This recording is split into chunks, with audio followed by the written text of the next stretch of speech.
محبت یا پاگل پن؟ سائن کرو سویٹ ہارٹ جلدی سے، ورنہ میں نے ڈری سہمی گھبرائی ہوئی پراچی سے کہا۔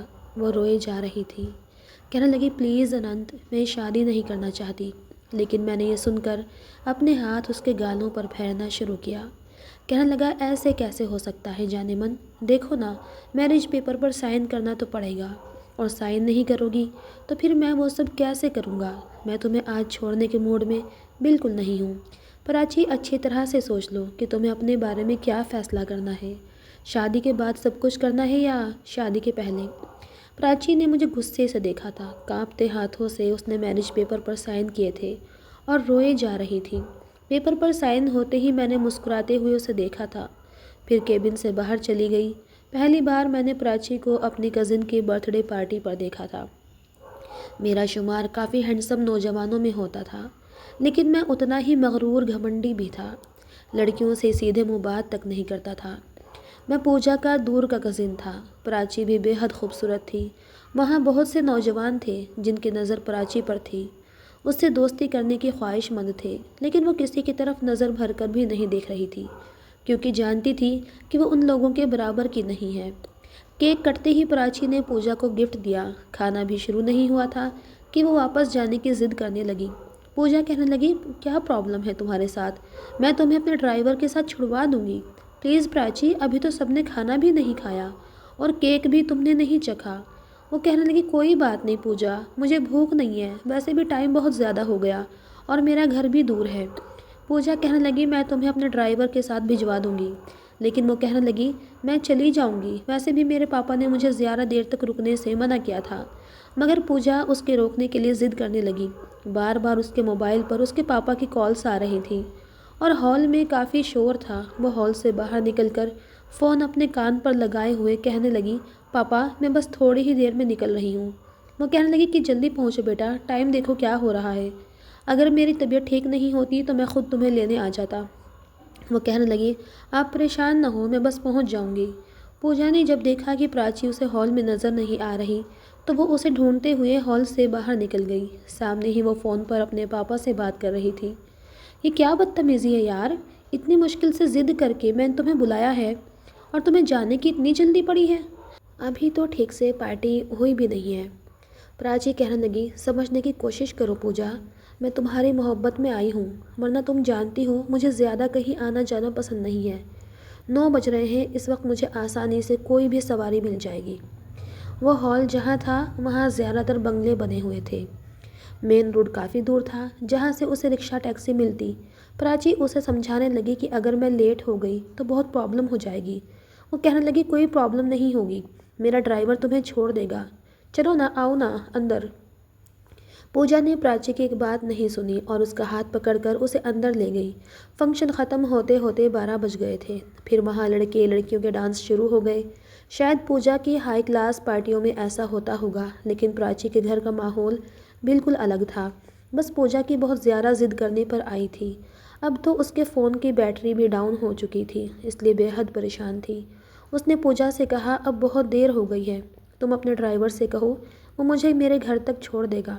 اس سے پہلے کہ پوجا اپنی گاڑی میں پراچی کو اس کے گھر بھیجتی، ڈرائیور اس کی ممی کو لے کر جا چکا تھا اور اس کا ابھی تک لیٹ نائٹ تک رکنے کا ارادہ تھا۔ یہ سن کر پراچی کا یہ حال تھا کہ اب ہی رو دے گی۔ وہ کہنے لگی میں نے تم سے پہلے ہی کہا تھا، مجھے جانے دو، اب تو روڈ پر رکشہ بھی مشکل سے ملے گا، فون کی بیٹری بھی ڈاؤن ہو چکی ہے۔ پوجا کہنے لگی تم کیوں ٹینشن لے رہی ہو، میں کچھ کرتی ہوں، ڈرائیور کو تو آدھا گھنٹہ لگ جائے گا، میں دیکھتی ہوں کہ کون واپس جا رہا ہے، میں تمہیں بھجوا دیتی ہوں۔ کہنے لگی ایسے کیسے بھجوا دو گی، میں کسی اجنبی کے ساتھ ہرگز نہیں جاؤں گی۔ پوجا کہنے لگی تم چپ تو کرو۔ اس وقت میں واپسی کی تیاری میں تھا۔ میں جیسے ہی اپنی گاڑی میں بیٹھنے لگا پوجا نے مجھے آواز دی، کہنے لگی اننت پلیز رکو۔ میں جو اپنی گاڑی کا فرنٹ ڈور کھول رہا تھا وہیں رک گیا۔ پوجا کی طرف دیکھ کر کہنے لگا کیا بات ہے پوجا؟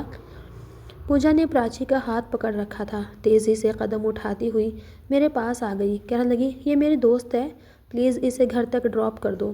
میں نے ایک بھرپور نظر اس کے خوبصورت سراپے پر ڈالی تھی، بڑی گہری نظروں سے اس کے حسن کو دیکھا تھا۔ خوبصورت لڑکیاں تو ویسے بھی میری کمزوری تھیں اور وہ لڑکی پارٹی میں بہت سے لڑکوں کا دل جیت چکی تھی۔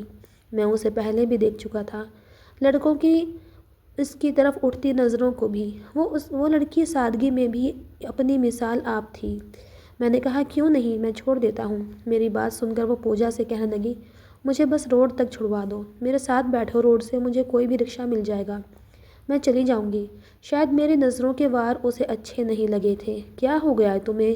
یہ میرا کزن ہے، پریشان ہونے کی ضرورت نہیں ہے، یہ تمہیں گھر تک چھوڑ دے گا۔ لیکن وہ لڑکی بار بار پوجا سے کہہ رہی تھی کہ وہ بھی ساتھ بیٹھ جائے، وہ اکیلے کسی لڑکے کے ساتھ نہیں جائے گی۔ یہ سن کر مجھے غصہ بھی آنے لگا۔ میں نے کہا کیا کرنا ہے، محترمہ کو چھوڑنا ہے یا میں جاؤں؟ پلیز پراچی، کیا ہو گیا تمہیں؟ کھا تھوڑا نہ جائے گا؟ اس نے گاڑی کا پچھلا دروازہ کھولا، پراچی کو بیٹھنے کے لیے کہا۔ وہ گھبرائی ہوئی پیچھے بیٹھی۔ پوجا نے دروازہ بند کر دیا۔ میں بھی ڈرائیونگ سیٹ سنبھال چکا تھا۔ وہ میری سیٹ کے پاس آئی اور کہنے لگی، اننت، تمہارا بہت بہت دھنیہ واد، تھینک یو سو مچ، تم نے میری بہت بڑی پرابلم سالو کر دی۔ میں نے کہا کوئی بات نہیں۔ میں نے گاڑی اسٹارٹ کی اور اس سے کہا، جی بتائیے کہاں ہے آپ کا گھر؟ کہنے لگی، بس مین روڈ تک چھوڑ دیں، میں چلی جاؤں گی۔ میں نے گھڑی کی طرف دیکھا۔ میں نے کہا محترمہ 1 بج چکا ہے اور روڈ پر آپ کو اس وقت بڑی مشکل سے رکشہ ملے گا، آپ مجھے اپنا گھر بتا دیں، میں ڈراپ کر دیتا ہوں۔ لیکن شاید اسے مجھ پر بھروسہ نہیں تھا۔ میں اتنا بھی برا نہیں تھا کہ ہر لڑکی کے ساتھ چھچوری حرکتیں کرتا۔ ایک کامیاب بزنس مین کا بزنس مین بیٹا تھا۔ میرے پاس نہ تو پیسوں کی کمی تھی اور نہ ہی لڑکیوں کی، جو 3rd کلاس مڈل کلاس لڑکیوں کے ساتھ کچھ کروں گا۔ میرے پاس اتنا پیسہ ہے کہ جب چاہے جتنی حسین لڑکیوں کو چاہے اپنے کمرے کی زینت بنا سکتا ہوں۔ وہ کہنے لگی، ٹھیک ہے، کشن پورہ 2 نمبر کی طرف میرا گھر ہے۔ یہ سن کر میں کہنے لگا، وہ تو کافی دور ہے، کیونکہ پوجا کا تو گھر آواس سوسائٹی میں تھا اور میں بھی سوسائٹی کے بنگلے میں ہی رہتا تھا۔ کہنے لگی، اسی لیے آپ سے کہہ رہی ہوں کہ مجھے مین روڈ پہ چھوڑ دیں، میں خود مینیج کر لوں گی۔ میں نے کہا کوئی پرابلم نہیں ہے، میں چھوڑ دیتا ہوں۔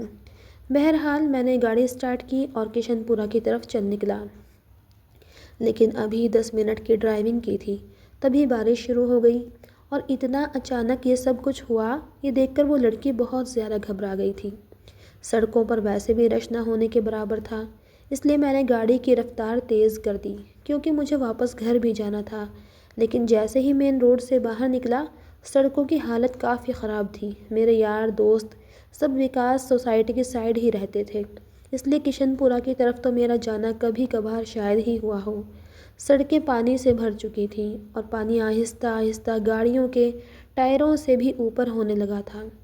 اتنی تیز بارش تھی کہ سامنے والی سڑک بھی نظر نہیں آ رہی تھی۔ ایک جگہ جا کر گاڑی بالکل رک گئی۔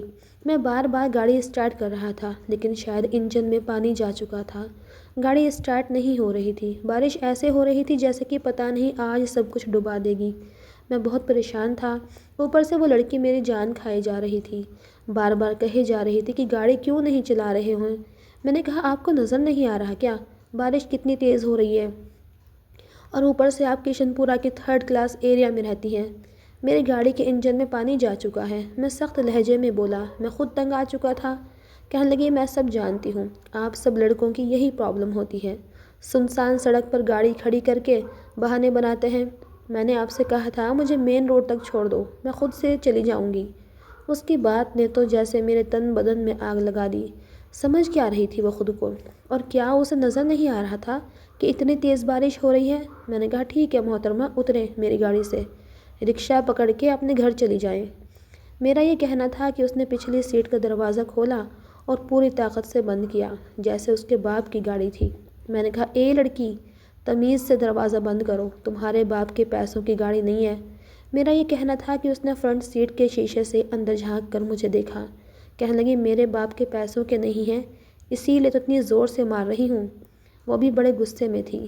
یہ کہہ کر مجھے حیران کر کے اس نے کچھ قدم آگے بڑھائے کہ سامنے سے ایک رکشہ گزر رہا تھا۔ اس نے ہاتھ کے اشارے سے رکشہ روکا اور رکشے میں بیٹھ گئی۔ وہ تو جا چکی تھی، لیکن میں مصیبت میں پھنس گیا تھا۔ میں نے موبائل سے ورک شاپ پہ کال کی، وہاں سے میکینک کو بلوایا، گاڑی ٹھیک کروائی، دھکا لگوایا۔ بڑی مشکل سے میں 3 بجے تک گھر پہنچا تھا اور غصے سے میرا برا حال تھا۔ ایک تو 2 ٹکے کی لڑکی، اوپر سے اتنا گھمنڈ، میرا تو دماغ خراب ہو کے رہ گیا تھا۔ بہرحال 1 ہفتے تک میں اس لڑکی کو بھول بھال چکا تھا۔ میرے ڈیڈ نے انٹرویو کے لیے کچھ لڑکیاں بلائی تھیں تاکہ سیکریٹری کے طور پر انہیں رکھا جا سکے۔ مجھ سے کہنے لگے میں نے کافی لڑکیوں کا انٹرویو لے لیا ہے، ان میں سے 4 لڑکیوں کو سلیکٹ کیا ہے، فائنل تم کر لو۔ میں نے کہا اوکے ڈیڈ، آپ بھیج دیجئے۔ یہ کہہ کر میں نے فون بند کیا۔ سب سے پہلے آنے والی لڑکی کو دیکھ کر میرے ہوش اڑ گئے۔ وہ وہی تھی پراچی۔ مجھے دیکھ کر وہ بھی حیران رہ گئی۔ ماتھے پر بل ڈال کر میں نے کہا جی اندر آئیے۔ وہ کافی جھجکتے ہوئے اندر آئی اور سامنے بیٹھ گئی۔ اپنے ڈاکیومنٹس اور سی وی فائل میرے سامنے رکھ دی۔ جب میں نے اس کے ڈاکیومنٹس دیکھے تو حیرانی کی بات ہے کہ وہ کافی اچھے اسٹوڈنٹ تھی اور پھر نوکری کا تھوڑا سا تجربہ بھی تھا۔ پہلے بھی کہیں اور جاب کر چکی تھی، ذہین بھی تھی کیونکہ میرے ڈیڈ انٹرویو لے چکے تھے اور یہ اس بات کا ثبوت تھا کہ انہوں نے چنا ہے، یقیناً سوچ سمجھ کر ہی چنا ہوگا۔ میں نے کہا زبان چلانے کے علاوہ اور کیا کیا کرنا آتا ہے آپ کو؟ میرے اندر کی کڑواہٹ میرے شبدوں میں آ گئی۔ اس نے اپنی فائل پکڑی اور کھڑی ہو گئی۔ میں تو اسے دیکھتا ہی رہ گیا۔ میں نے کہا مس پراچی گپتا، میں نے ابھی آپ کو جانے کے لیے نہیں کہا۔ کہنے لگی مجھے معلوم نہیں تھا کہ یہ آپ کا آفس ہے، نہیں تو میں کبھی بھی یہاں پر اپلائی نہیں کرتی۔ میں نے کہا آپ کرسی پہ بیٹھیے، میں اتنا بھی کمزور نہیں ہوں کہ ذرا سی بات پر بدلہ لیتا رہوں۔ پلیز سٹ ڈاؤن مس پراچی۔ وہ بیٹھ گئی۔ میں نے اس سے کچھ سوال پوچھے، اس نے مجھے بالکل ٹھیک سے جواب دیے۔ اسے کام کا کافی تجربہ تھا۔ میں نے باقی لڑکیوں کے بھی انٹرویو لیے، حالانکہ وہ بھی اچھی تھیں، لیکن جتنی خوبصورت وہ لڑکی تھی اتنی وہ باقی لڑکیاں نہیں تھیں۔ میں نے اسی کو سلیکٹ کیا تھا۔ کچھ دن بعد ہی اس نے جوائن بھی کر لیا تھا۔ جب میں آفس میں آیا تو وہ سامنے ہی اپنے کیبن میں بیٹھی لیپ ٹاپ پر بزی تھی۔ سفید رنگ کی کڑھائی والی فراک اس نے پہن رکھی تھی۔ اس کی آنکھوں میں صرف کاجل تھا، اس کے علاوہ اور کچھ بھی نہیں تھا، لیکن خود ہی اتنی حسین تھی کہ سادگی میں بھی کئی فیشنیبل لڑکیوں کو مات دیتی تھی۔ میں اپنے آفس میں آ کر بیٹھ گیا۔ یہ سوچنے لگا جس دن یہ لڑکی تیار شیار ہو کر سامنے آئے گی تو تب تو قیامت لگے گی، کیونکہ برتھ ڈے پارٹی پر بھی اس لڑکی نے کوئی میک اپ نہیں کیا تھا، بالکل سادگی میں تھی۔ میں نے بہانے سے اسے اپنے آفس میں بلایا۔ وہ گیٹ پہ نوک کر کے پرمیشن لے کر آفس میں آئی۔ کہنے لگی یس سر، میں نے ایک فائل اسے خواہ پکڑا دی۔ میں نے کہا اسے ریچیک کر کے میرے پاس لے کر آئیں۔ کہنے لگی اوکے۔ اس نے فائل پکڑی اور چلی گئی۔ میں بہانے سے کئی بار اسے اپنے آفس میں بلاتا رہا، بے فضول فائل پکڑا دیتا، لیکن پتہ نہیں کیوں اس کو دیکھ کر جی ہی نہیں بھر رہا تھا۔ میں چاہتا تھا کہ اس کو اپنے سامنے بٹھا کر بڑی فرصت سے دیکھتا رہوں۔ میں اپنی فیلنگز کو سمجھ نہیں پا رہا تھا کہ میں ایسا کیوں چاہتا ہوں۔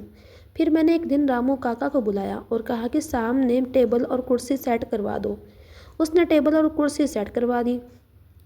اگلے دن جب پراچی آفس آئی تو میں نے انٹر کام پر کال کی۔ میں نے کہا کہ آپ اپنا لیپ ٹاپ دے کر یہاں پر آ جائیں۔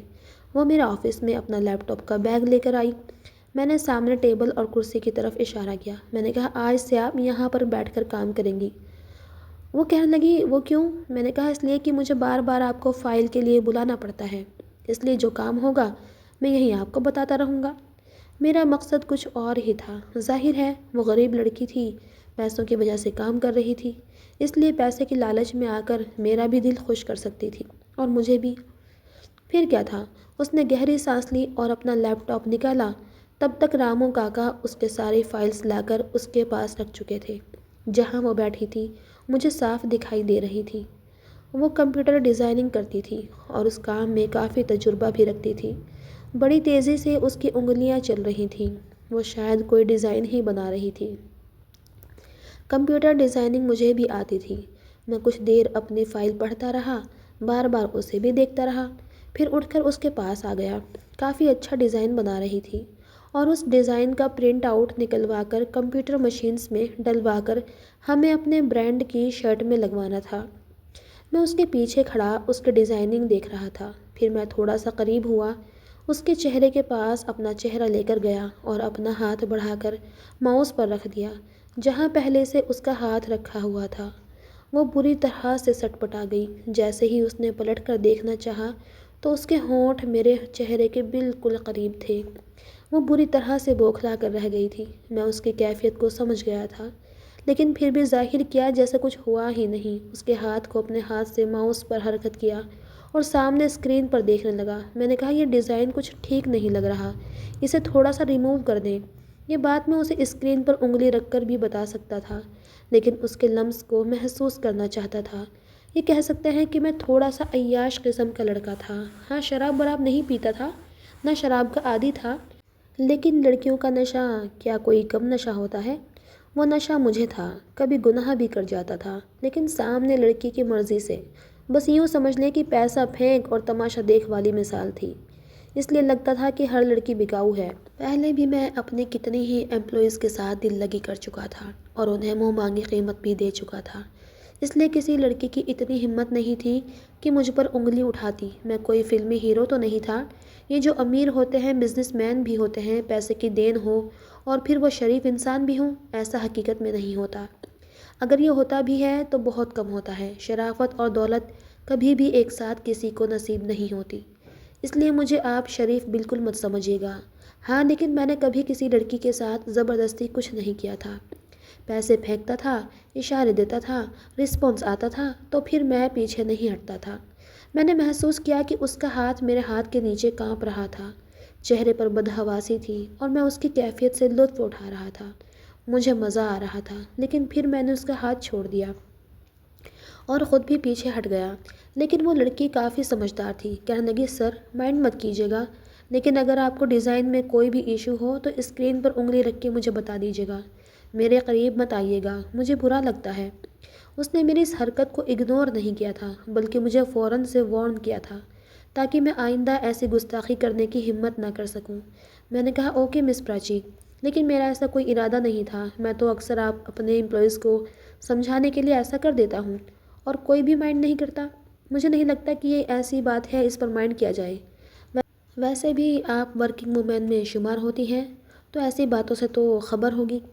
یہ سب تو چلتا ہے، کہنے لگی، لیکن میرے ساتھ ایسا کچھ نہیں چلتا۔ آپ اپنے باقی کے امپلائیز کے ساتھ کیا کرتے ہیں اور کیا نہیں کرتے، مجھے اس چیز سے کوئی مطلب نہیں ہے، لیکن پلیز مجھ سے فاصلہ رکھ کر ہی بات کیجیے گا۔ پتہ نہیں کیوں وہ لڑکی ہمیشہ مجھ سے ایسے بات کرتی تھی جیسے میری انسلٹ کر رہی ہو، اور میرے اندر آگ سی لگ جاتی تھی۔ میں نے کہا اوکے ٹھیک ہے۔ میں اپنی سیٹ پر جا کر بیٹھ گیا۔ بار بار مجھے اس پر غصہ آ رہا تھا۔ سمجھتی کیا ہے خود کو یہ؟ بڑی مشکل سے میں نے خود کو ٹھیک کیا۔ شاید اندر ہی اندر مجھ سے برداشت نہیں ہو رہا تھا کہ ایک مڈل کلاس لڑکی، معمولی سی لڑکی ہو کر مجھے نخرے دکھا رہی ہے۔ ایسے بیہیو تو مجھ سے کبھی میرے کلاس کی لڑکیوں نے بھی نہیں کیا۔ ابھی بھی اگر کسی بھی لڑکی کو ایک اشارہ کرتا تو پکے ہوئے پھل کی طرح میری گود میں آ جاتی، لیکن یہ لڑکی کچھ اور ہی تھی، اور جتنا یہ لڑکی مجھے خود سے دور رہنے کا بول رہی تھی، اتنا ہی میرا دل اس کے قریب ہونے کو کرتا تھا۔ مجھے سمجھ نہیں آتا تھا ایسا کیا ہے اس کے پاس جو اسے چھپانا پسند ہے۔ ایک بار میں نے اسے کہا کہ ہمیں میٹنگ میں جانا ہے، اس لیے کل آپ کچھ اچھا سا ڈریس پہن کر آئیے گا، کیونکہ ایک بہت بڑے ہوٹل میں میٹنگ ہے، وہاں کلائنٹ کے ساتھ فائنل ڈیلنگ بھی ہوگی۔ کہنے لگی جی میں کوشش کروں گی۔ یہ کہہ کر وہ سوچ میں پڑ گئی۔ میں نے کہا مس پراچی، اگر پیسوں کا ایشو ہے تو میں چیک کاٹ کر دے دیتا ہوں۔ کہنے لگی نہیں نہیں، ایسی کوئی بات نہیں ہے، میں مینیج کر لوں گی۔ میں نے کہا آپ کو اندازہ تو ہے نا بڑے بڑے ہوٹلز میں ڈیلنگ کیسے ہوتی ہے، تمام ممبرز کا خیال رکھنا پڑتا ہے۔ دیکھیں انسان کا لباس ایسی ڈیلنگز میں بہت اہمیت رکھتا ہے، اس کی باتیں یا اس کا لہجہ کتنا اچھا ہے یہ تو بعد میں دیکھا جاتا ہے، لیکن پہلی نظر اس کی پرسنالٹی پر پڑتی ہے۔ آئی تھنک آپ سمجھ سکتی ہیں جو میں کہنا چاہتا ہوں۔ میری بات سن کر وہ خاموش ہو گئی، پھر کہنے لگی سر میرا جانا بہت ضروری ہے کیا؟ میں نے کہا جی ہاں بالکل، آپ کا جانا بہت ضروری ہے، کیونکہ ڈیزائن آپ کر رہی ہیں تو آپ ہی ان کے ساتھ بات کریں گی۔ میں تو نہیں کروں گا۔ یہ سن کر وہ بالکل سوچ میں پڑ گئی تھی۔ میں نے کہا مس پراچی، کوئی بھی مسئلہ ہے تو پلیز ڈسکس کریں، مجھے پیسوں کا ایشو ہو تو بتائیں۔ کہنے لگی مجھے میری سیلری سے صرف 10,000 روپے چاہیے۔ میں نے کہا بس اس میں مینیج ہو جائے گا؟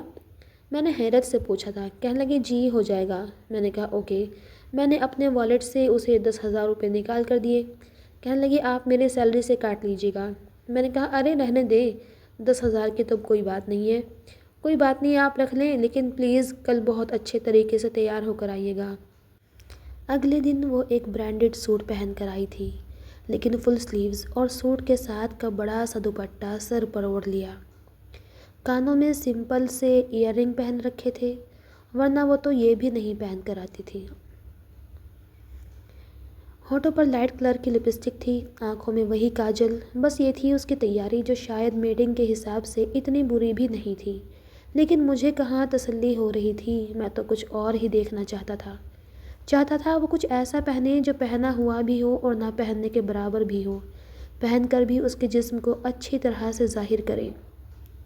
لیکن ایسا کچھ نہیں تھا۔ میں نے جب اسے سر سے پیر تک دیکھا تو پھر میں کھڑا ہو گیا۔ میں نے کہا، آپ کو پتہ ہے ابھی 10 منٹ میں ہمیں میٹنگ کے لیے نکلنا ہے۔ کہنے لگی، جی سر، میں تو ٹائم پر آئی ہوں۔ میں نے کہا، ٹائم ہی تو نہیں ہے، آپ اپنا حلیہ دیکھیں، میں آپ کو کسی پوجا میں لے کر نہیں جا رہا ہوں، میٹنگ میں جانا ہے۔ یار Prachi, please try to understand, ایسے نہیں لے کر جا سکتا۔ یہ کہتا ہوا میں اپنی کرسی سے اٹھا اور اس کے پاس آ گیا۔ وہ کبھی اپنے کپڑوں کو دیکھنے لگتی تو کبھی مجھے۔ اس کی آنکھوں میں حیرت تھی۔ کہنے لگی، میں نے تو کافی قیمتی سوٹ پہنا ہوا ہے، یہ بالکل بھی عام سا لباس نہیں ہے۔ میں نے کہا، بات سوٹ کی نہیں ہے، بات اسٹینڈرڈ کی ہے، میرے کلائنٹ کی ہے۔ یہ کہہ کر میں نے اس کے سر سے دوپٹہ اتارا اور دوپٹہ میں نے اس کے کندھے کے ایک طرف رکھ دیا اور کہا، پراچی پلیز مجھے غلط مت سمجھیے گا، دیکھیں یہ بہت ضروری ہے۔ وہ بار بار ٹیشو سے اپنا پسینہ صاف کرنے لگی۔ اس کے جوڑے کو میں نے کیچڑ سے آزاد کیا۔ پہلی بار اس کے سلکی بال کسی اپسرا کی طرح اس کی کمر پر جھول رہے تھے۔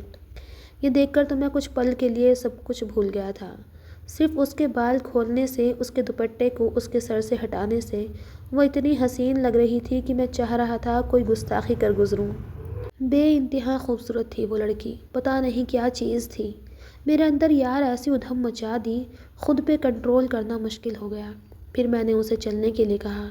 وہ میرے ساتھ ہوٹل میں چلی گئی جہاں پہلے سے کلائنٹ موجود تھے، لیکن وہ بے حد نروس تھی۔ میں نے کلائنٹ کو کھانے کا پوچھا لیکن وہ منع کر چکے تھے۔ انہیں کمپیوٹر ڈیزائننگ کافی پسند آئی تھی۔ پھر پراچی پورے کانفیڈنس سے اپنے ڈیزائننگ کے بارے میں ڈیٹیل سے بتانے لگی۔ وہ اس کے کام سے کافی امپریس ہوئے تھے۔ ہمارا کانٹریکٹ ان کے ساتھ سائن اپ ہو چکا تھا۔ میں بہت خوش تھا کیونکہ وہ کافی اچھی کمپنی تھی جس کے ساتھ ہماری ڈیل ہوئی تھی۔ وہ لوگ جا چکے تھے۔ پراچی بھی کھڑی ہو گئی۔ میں نے کہا، مس پراچی کھڑی کیوں ہو گئی ہو؟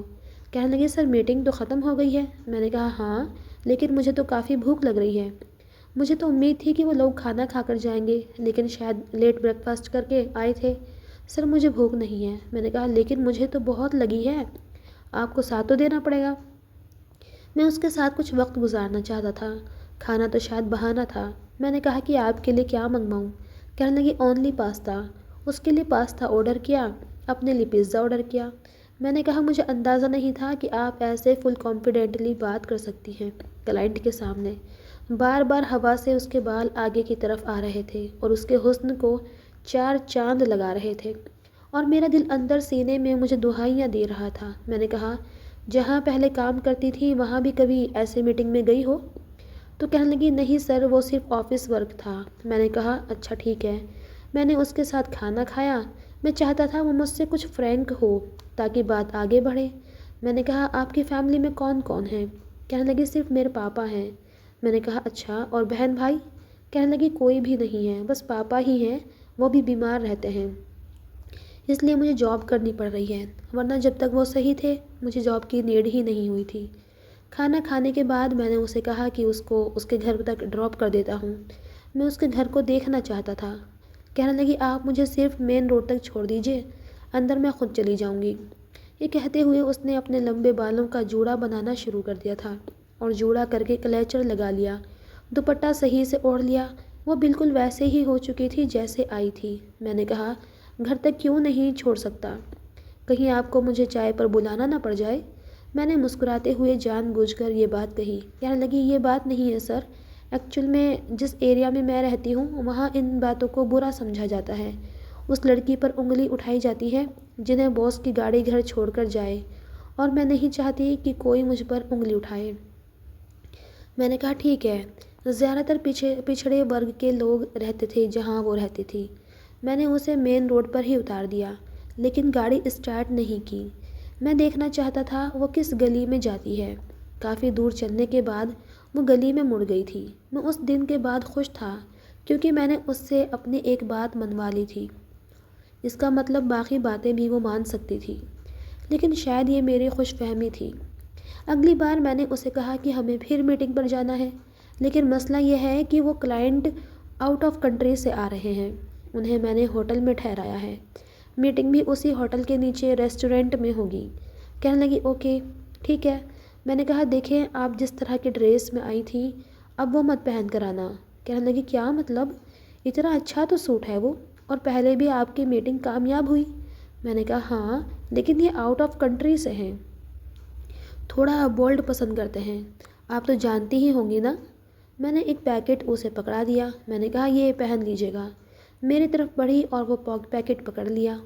اس نے وہ پیکٹ وہیں کھول کر دیکھا، وداؤٹ سلیوز کی شارٹ شرٹ تھی، یہ کافی چست تھی۔ میں نے کہا بالوں کو کھلا ضرور چھوڑ دیجیے گا۔ میرا یہ کہنا تھا کہ اس نے وہ شرٹ اسی شاپنگ بیگ میں ڈالی اور کہنے لگی میں یہ نہیں پہن سکتی۔ میں نے کہا دیکھو پراچی آپ کو مجھے انڈرسٹینڈ کرنا چاہیے۔ کہنے لگی آپ ایسا کریں کسی اور کو ساتھ لے جائیں، میں یہ بالکل بھی نہیں پہن سکتی۔ میں کھڑا ہو گیا اور اس کے پاس آ کر کہنے لگا اس ڈریس میں کیا برائی ہے؟ کہنے لگی آپ کو نظر نہیں آتا؟ میں نے کہا دیکھیں دوپٹہ تو آپ کو اتارنا پڑے گا، پہلی بار تھا اس لیے میں نے آپ سے کچھ نہیں کہا۔ میٹنگ ہو گئی لیکن بار بار دوپٹوں کے ساتھ میٹنگ نہیں ہوتی۔ میں آپ کو ایک اسمارٹ سیلری دیتا ہوں اور اس وجہ سے نہیں دیتا کہ آپ ایک بہن جی بن کر میرے ساتھ میٹنگ پر جائیں، تھوڑا سا تو بولڈ ہونا پڑے گا۔ کہنے لگی 1 مہینہ میں نے جاب کر لی، آپ اس کی سیلری اپنے پاس رکھ لیں اور نوکری کے لیے کسی اور لڑکی کو ڈھونڈ لیں۔ یہ کہہ کر وہ باہر جانے لگی۔ میں نے اس کا بازو پکڑ لیا۔ میں نے کہا اتنا ایٹیٹیوڈ کس کو دکھا رہی ہو تم؟ ایک معمولی سی ایریا میں رہتی ہو، اکڑ اتنی ہے تم میں نے آج تک تمہارے جیسی بدتمیز لڑکی نہیں دیکھی۔ دیکھو یہ میٹنگ میرے لیے بہت اہمیت رکھتی ہے، میں ایک دن میں کوئی دوسری لڑکی تمہاری جگہ لا کر نہیں بٹھا سکتا۔ کمپیوٹر ڈیزائننگ تم نے کی ہے، اس کی انفارمیشن تم جانتی ہو، وہاں ڈیل بھی تم ہی کرو گی۔ کچھ بھی ہو جائے میں یہ کلائنٹ اپنے ہاتھ سے جانے نہیں دے سکتا، اس لیے شرافت سے اسے پہن کر ہوٹل پہنچ جانا۔ میں بڑے زور سے بول رہا تھا، مجھے لگا شاید وہ میرے غصے سے ڈر جائے گی، لیکن تبھی ایک زوردار تھپڑ اس لڑکی نے میرے منہ پر مارا اور اپنا بازو چھڑوایا۔ کہنے لگی آپ کی ہمت کیسے ہوئی مجھ سے اس طریقے سے بات کرنے کی؟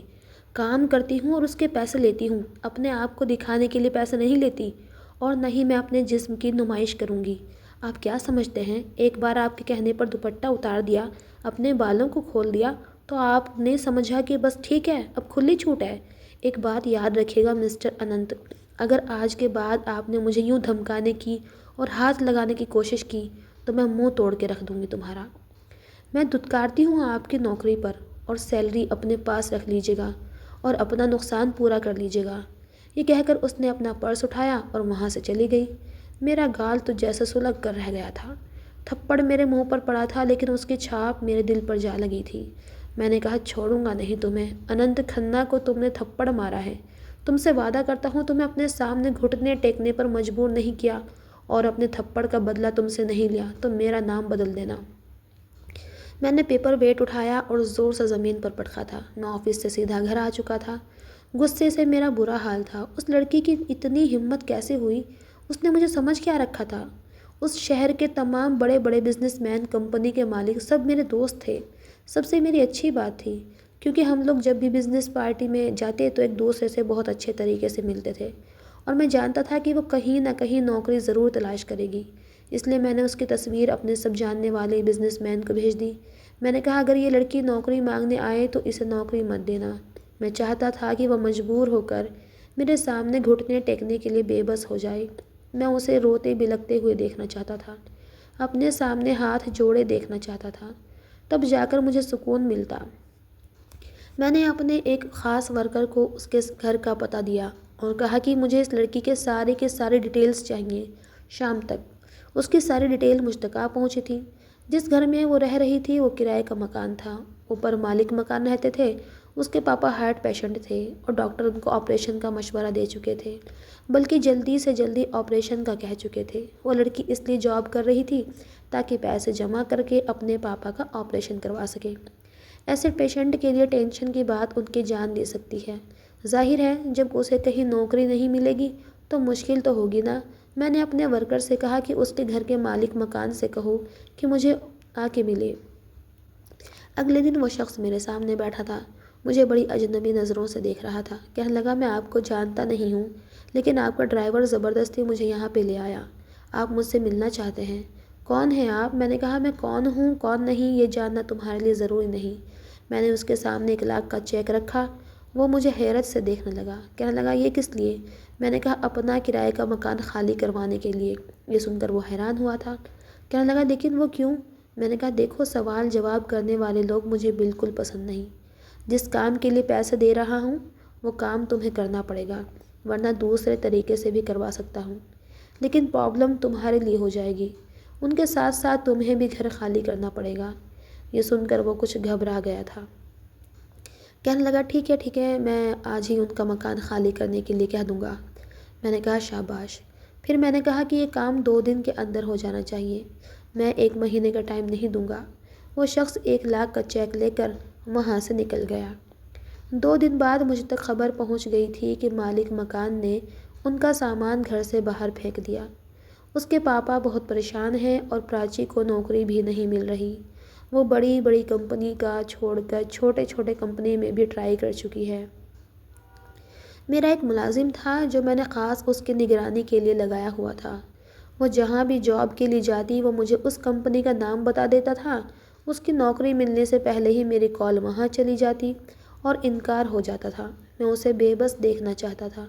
اب وہ بے گھر ہو چکی تھی اور نوکری بھی نہیں تھی، اور اب وہ میرے پاس آتی، لیکن ایسا نہیں ہوا تھا۔ اس کا ایک کمرے کا مکان تھا جو کافی ٹائم سے بند پڑا ہوا تھا۔ اس کے پاپا پہلے دکان پر کام کیا کرتے تھے، لیکن جب بیمار رہنے لگے تو وہ دکان کرائے پر چڑھا دی۔ اس دکان کے اوپر ایک کمرے کا مکان تھا جو گودام کے طور پر استعمال ہو رہا تھا۔ پراچی نے اسے صاف کیا اور وہیں پر اپنے پاپا کو لے کر رہنے لگی۔ میں اس کو وہاں سے نہیں نکال سکتا تھا کیونکہ وہ مکان ان کا خود کا تھا۔ اس نے ایک اسکول میں جاب کی، میں نے وہ بھی چھڑوا دی۔ میں اسے بالکل توڑ دینا چاہتا تھا۔ آخر اننت کھنہ کے منہ پر تھپڑ مارا تھا اس نے۔ اسے احساس تو ہونا چاہیے تھا نا کہ اس نے کیا کیا ہے۔ میں یہ دیکھنا چاہتا تھا کہ بنا نوکری کے وہ کب تک اپنے گھر کا چولہا جلا سکتی ہے، کب تک اپنے باپ کی دوائیاں لے سکتی ہے۔ اس نے گھر میں ہوم ٹیوشن کا بورڈ لگا دیا، لیکن میرے پاس نہیں آئی تھی۔ ایسی لڑکی میں نے آج تک اپنی زندگی میں نہیں دیکھی تھی، جس نے مجھے لوہے کے چنے چبانے پر مجبور کر دیا تھا۔ ابھی تک وہ میرے سامنے نہیں آئی تھی اور میرا یہ حال تھا کہ میں تڑپ رہا تھا۔ ایک بار میرے سامنے آئے، مجھ سے اپنے رویے کی معافی مانگی اور میں اس کی ساری عقل ٹھکانے لگا سکوں، لیکن مجھے میری ساری پلاننگ فیل ہوتی ہوئی نظر آ رہی تھی۔ پتہ نہیں کس مٹی کی بنی ہوئی تھی۔ انہی دنوں مجھے پوجا کی شادی کا کارڈ آیا۔ میں جانتا تھا پوجا پراچی کی بیسٹ فرینڈ ہے، جب وہ اس کی برتھ ڈے پارٹی پر آ سکتی ہے تو شادی پہ تو ضرور آئے گی، اور میں یہ چانس تو بالکل نہیں گنوا سکتا تھا۔ اپنی پلاننگ کو سوچتے ہوئے میں بڑی شیطانیت سے مسکرایا تھا۔ جب میں پوجا کی مہندی پر گیا تو واقعی میں وہ مہندی پر آئی ہوئی تھی، لیکن بہت چپ چپ سی تھی۔ پوجا سے کہہ رہی تھی کہ زیادہ دیر تک نہیں رکے گی۔ پوجا اس سے کہنے لگی تم آ گئی ہو، میرے لیے یہی بہت بڑی بات ہے۔ میں نے وہاں ایک چھوٹی سی بچی کے ہاتھ میں ایک پیالی میں تیل ڈال کر دیا۔ میں نے اس سے کہا کہ وہ جو سامنے پیلے رنگ کے کپڑوں میں لڑکی بیٹھی ہے نا، بھاگتے ہوئے اس کے پاس جاؤ اور یہ تیل اس کے کپڑوں پر پھینک دو۔ پوجا کی مہندی کی رسم گھر پر ہی کی گئی تھی، کیونکہ ان کے گھر کا لون کافی بڑا تھا جسے اسٹیج کے طور پر سجایا گیا تھا۔ ابھی زیادہ مہمان نہیں آئے تھے، مہمان ابھی آ ہی رہے تھے، لڑکے والے بھی ابھی تک نہیں آئے تھے۔ وہ لانچ میں پوجا سے باتیں کر رہی تھی۔ میں لانچ کے کھلے دروازے کے باہر کھڑا اسے ہی دیکھ رہا تھا۔ میں نے اس چھوٹی سی لڑکی کو ساتھ میں چاکلیٹ بھی دی تھی۔ وہ لڑکی بڑی خوش ہو گئی، میرے ہاتھ سے تیل کی کٹوری پکڑی اور سیدھا پراچی کے پاس گئی اور اس کے بعد پوری کٹوری تیل کی اس پر انڈیل دی۔ پھر سوری کرنے لگی، لیکن اس کا پورا سوٹ برباد ہو کر رہ گیا تھا۔ میں جانتا تھا کہ پوجا اسے کپڑے چینج کرنے کے لیے اپنے کمرے میں بھیجے گی۔ میں سب سے نظریں بچاتا ہوا سیڑھیاں چڑھ کر پہلے ہی اوپر پوجا کے روم میں چلا گیا۔ میں جانتا تھا پوجا کی مہندی لگی ہوئی ہے، اس لیے وہ تو روم میں پراچی کے ساتھ آئے گی نہیں، اس لیے اس کے کمرے میں جا کر میں پردے کے پیچھے چھپ گیا تھا۔ اس کے بعد پراچی پوجا کی چھوٹی بہن کے ساتھ کمرے میں آئی۔ وہ کہنے لگی یار میں سوچ رہی ہوں واپس چلی جاؤں، کپڑے بہت زیادہ خراب ہو گئے ہیں۔ وہ کہنے لگی نہیں دیدی کا سوٹ پہن لو، آپ اتنی دور سے آئی ہیں، کتنا برا لگے گا یوں ہی واپس چلی جائیں گی۔ پوجا کی بہن نے الماری سے ایک پنک کلر کا سوٹ نکال کر پراچی کو دیا، کہنے لگی یہ لیں، یہ پہن لیجئے اور مجھے آواز دے دیجیے گا، میں آپ کا میک اپ کر دوں گی، کہنے لگی نہیں مجھے میک اپ کرنا پسند نہیں ہے، میں ہلکی سی لپسٹک لگا لوں گی۔